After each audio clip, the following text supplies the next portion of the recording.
wokovu waokolewe pamoja nasi, ili hivi karibuni wakati parapanda ya mwisho itakapolia, Bwana ukija kuchukua wateule na watakatifu nyumbani, sisi pamoja na wale ambao tumewahubiria kwa njia ya tabia na mwenendo wetu, tuseme oh yes, huyu ndiye Bwana wetu tuliyekuwa tunamngoja. Ndipo twende kuishi pamoja nawe kwenye makao na mapumziko ya milele kwenye mji wa mbinguni. Bariki kanisa la Baraka Good News na uweze kuendelea kulitunza, kulihifadhi. Bariki kila mshiriki, unaelewa madhaifu na unyonge wetu kila mmoja. Tutie nguvu. Kubali sasa kuanzia leo kuendelea mbele, tutembee upya pamoja nawe tukiwa na nguvu nyingi na tukidhihirisha nguvu ya wokovu katika maisha yetu ambayo tayari tumeonja na tukahisi nguvu hiyo katika maisha yetu kila mmoja. Bariki viongozi wa kanisa hili wa idara zote, wazee wa kanisa pamoja na viongozi wa idara zote mbalimbali, hata kiongozi wa idara ya evangelism.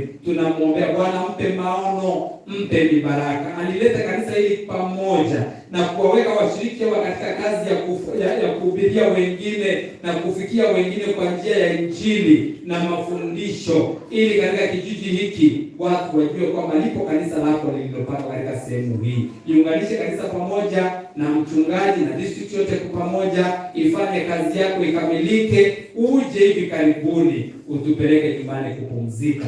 Asante kwa kusikia ombi letu. Tunapofumukana kwa muda, kaa pamoja nasi masaa ya kurejeleana baadaye ya jioni. Tunaomba Bwana utupe neema na uendelee kutufundisha zaidi, katika jina la Yesu Kristo tunaomba na kuamini. Amen.